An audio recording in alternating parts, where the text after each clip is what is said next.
hé lộ sự thật đằng sau bữa tối của Tiêu Chiến và Dương Tử khiến người hâm mộ bất ngờ. Buổi tối hôm đó bắt đầu rất bình thường đến mức nếu không có vài bức ảnh mờ được chụp từ xa, có lẽ chẳng ai để ý. Một nhà hàng nhỏ, ánh đèn vàng ấm, không nằm ở khu trung tâm náo nhiệt, không có bảng hiệu quá nổi bật, chỉ đủ yên tĩnh để người ta có thể nghe rõ tiếng dao chạm nhẹ vào đĩa và tiếng trò chuyện vừa đủ nhỏ. Thế nhưng chính sự bình thường ấy lại trở thành mồi lửa cho một cơn bùng nổ dữ dội trên mạng xã hội, bởi hai người xuất hiện trong khung hình mờ kia không phải ai khác mà là Tiêu Chiến và Dương Tử. Chỉ trong vài phút, bức ảnh lan truyền với tốc độ chóng mặt, người hâm mộ nín thở, anti-fan xôn xao, truyền thông lập tức vào cuộc. Một bữa tối riêng tư bỗng chốc bị đặt lên bàn mổ xẻ của toàn mạng. Người ta tranh luận về khoảng cách giữa hai người, về cách Tiêu Chiến nghiêng đầu lắng nghe, về nụ cười rất khẽ của Dương Tử khi cúi xuống nhìn điện thoại. Có người khẳng định đó là một buổi hẹn hò bí mật, có người lại quả quyết rằng chỉ là gặp gỡ công việc.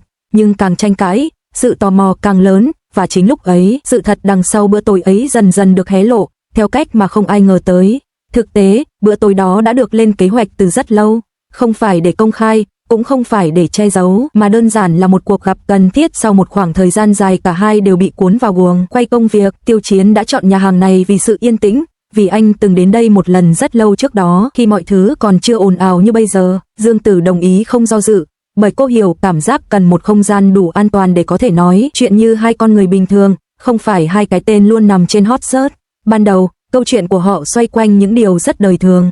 Tiêu Chiến kể về lịch trình dày đặc khiến anh đôi lúc quên mất hôm nay là thứ mấy. Dương Tử cười, nói rằng cô cũng vậy, thậm chí có lúc tỉnh dậy trong phòng khách sạn mà không nhớ mình đang ở thành phố nào. Hai người chia sẻ những mệt mỏi rất thật, không màu mè, không cần giữ hình tượng. Và chính trong sự thoải mái ấy, bữa tối dần chuyển sang một hướng khác, sâu hơn, lặng hơn.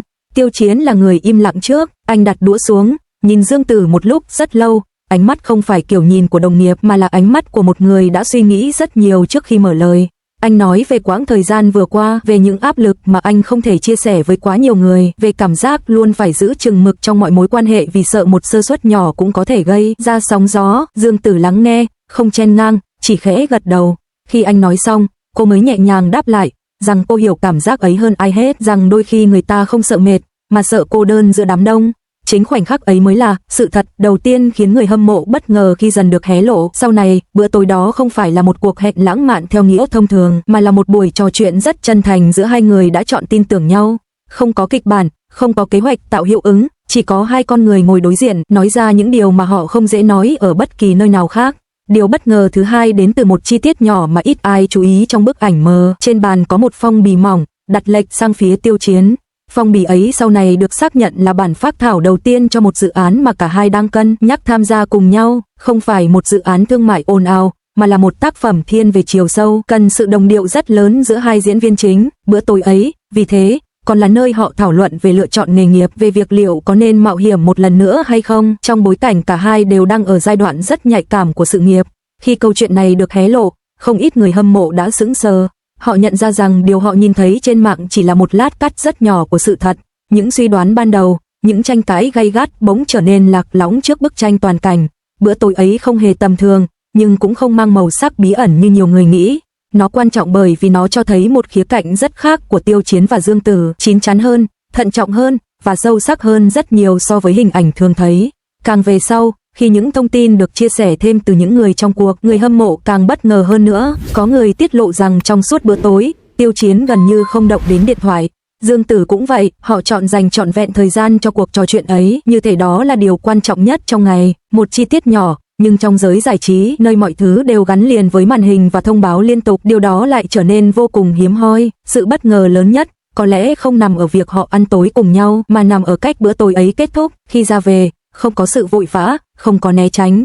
Hai người đứng trước cửa nhà hàng nói thêm vài câu. Tiêu Chiến cúi đầu chào nhân viên, Dương Tử mỉm cười cảm ơn. Họ rời đi theo hai hướng khác nhau, không phải để tạo khoảng cách mà vì mỗi người đều có con đường riêng cần tiếp tục bước đi. Chính sự điềm tĩnh ấy đã khiến nhiều người, khi biết được toàn bộ câu chuyện, cảm thấy nhẹ lòng. Sau đêm đó, Internet vẫn ồn ào thêm một thời gian nữa, nhưng giọng điệu đã khác. Người hâm mộ bắt đầu nói nhiều hơn về sự trưởng thành, về cách hai nghệ sĩ đối diện với công việc và cảm xúc của mình. Không còn những câu hỏi gay gắt, mà thay vào đó là sự tôn trọng. Bởi bữa tối ấy, suy cho cùng, đã vô tình trở thành một lời nhắc, đằng sau ánh đèn sân khấu, đằng sau những tin tức giật gân, Tiêu Chiến và Dương Tử trước hết vẫn là những con người cần được lắng nghe và được thấu hiểu. Và có lẽ, Điều khiến người hâm mộ bất ngờ nhất không phải là sự thật cụ thể nào mà là cảm giác ấm áp còn đọng lại sau khi mọi thứ được hé lộ. Một bữa tối giản dị, một cuộc trò chuyện chân thành, hai con người chọn đối thoại thay vì im lặng. Trong một thế giới quá quen với sự phóng đại, chính sự bình dị ấy lại trở thành điều hiếm hoi và đáng trân trọng nhất. Sau khi những mảnh ghép đầu tiên của sự thật được sâu chuỗi lại, câu chuyện về bữa tối ấy không còn đơn thuần là một tin tức giải trí, mà dần trở thành đề tài để người ta suy ngẫm. Nhiều người chợt nhận ra rằng, thứ khiến họ bối rối và bất ngờ không phải là việc Tiêu Chiến và Dương Tử ngồi đối diện nhau trong một nhà hàng, mà là cảm giác thân thuộc toát ra từ khoảnh khắc đó. Một cảm giác rất khó diễn tả, giống như khi nhìn thấy hai người bạn cũ lâu ngày gặp lại, không cần nói nhiều nhưng vẫn hiểu nhau đến lạ. Có người tinh ý phát hiện ra rằng trong bức ảnh lan truyền, Dương Tử không trang điểm đậm, mái tóc buông nhẹ, trang phục giản dị đến mức nếu không nhìn kỹ sẽ chẳng ai nghĩ đó là một ngôi sao hạng A. Tiêu Chiến cũng vậy, áo khoác tối màu, không phụ kiện cầu kỳ. Chi tiết ấy, khi được đặt trong toàn bộ câu chuyện, bỗng trở nên có ý nghĩa. Bữa tối ấy không cần sự hào nhoáng, bởi mục đích của nó chưa từng là để được nhìn thấy. Nó tồn tại đúng với bản chất của nó, một khoảng dừng hiếm hoi giữa nhịp sống quá nhanh. Có một sự thật khác được hé lộ sau đó, khiến không ít người hâm mộ lặng đi. Trước khi quyết định gặp nhau, cả Tiêu Chiến và Dương Tử đều đã do dự, không phải vì sợ hiểu lầm, mà vì quá hiểu những hệ lụy có thể kéo theo.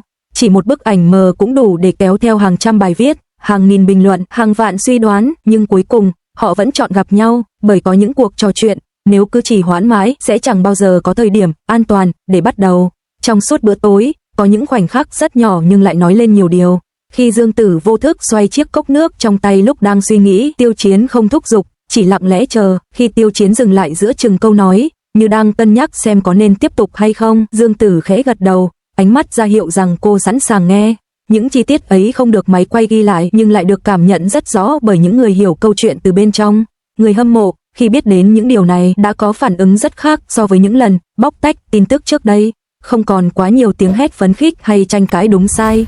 Thay vào đó là những bài viết dài, chia sẻ cảm xúc, nói rằng họ bất ngờ vì sự trưởng thành của cả hai, vì cách họ chọn đối diện với áp lực bằng sự thẳng thắn và tôn trọng lẫn nhau. Có người nói rằng, lần đầu tiên họ cảm thấy mình đang chứng kiến một khoảnh khắc rất thật của giới giải trí, không bị tô vẽ, không bị dẫn dắt. Truyền thông cũng dần thay đổi giọng điệu, từ những tiêu đề mang tính suy đoán, họ chuyển sang phân tích bối cảnh, nhấn mạnh rằng bữa tối ấy phản ánh một xu hướng khác, nghệ sĩ ngày càng chủ động bảo vệ không gian riêng tư, nhưng không vì thế mà đánh mất sự kết nối chân thành. Bài học rút ra không nằm ở việc ai ăn tối với ai, mà ở cách con người lựa chọn lắng nghe nhau giữa muôn vàn tiếng ồn. Về phía Tiêu Chiến và Dương Tử, sau bữa tối đó, mọi thứ dường như không thay đổi quá nhiều, nhưng cũng không còn hoàn toàn như trước. Họ vẫn bận rộn với lịch trình riêng, vẫn xuất hiện trước công chúng với hình ảnh quen thuộc. Thế nhưng những người tinh ý nhận ra rằng trong các cuộc phỏng vấn sau này, cả hai đều nói nhiều hơn về sự cân bằng, về việc học cách chậm lại, về tầm quan trọng của những cuộc trò chuyện không bị gián đoạn. Không ai nhắc trực tiếp đến bữa tối ấy, nhưng dường như nó đã để lại một dấu ấn rất rõ. Có lẽ, điều khiến người hâm mộ bất ngờ nhất khi nhìn lại toàn bộ câu chuyện chính là việc bữa tối ấy không dẫn đến một cú nổ lớn hơn, không kéo theo những tuyên bố gây sốc hay những bước ngoặt ồn ào. Nó trôi qua, lặng lẽ, giống như cách nó bắt đầu. Nhưng chính sự lặng lẽ ấy lại khiến nó ở lại rất lâu trong tâm trí nhiều người. Bởi không phải mọi điều quan trọng đều cần được chứng minh bằng sự phô trương. Và rồi, khi Internet tiếp tục chạy theo những tin tức mới, bữa tối của Tiêu Chiến và Dương Tử dần lui về phía sau, trở thành một câu chuyện được nhắc lại bằng giọng kể chậm hơn. Nó không còn là bữa tối gây bão, mà là bữa tối khiến người ta suy nghĩ về sự thấu hiểu, về lựa chọn, về việc đôi khi chỉ cần một buổi tối đủ yên tĩnh, con người đã có thể tìm lại chính mình giữa thế giới đầy biến động.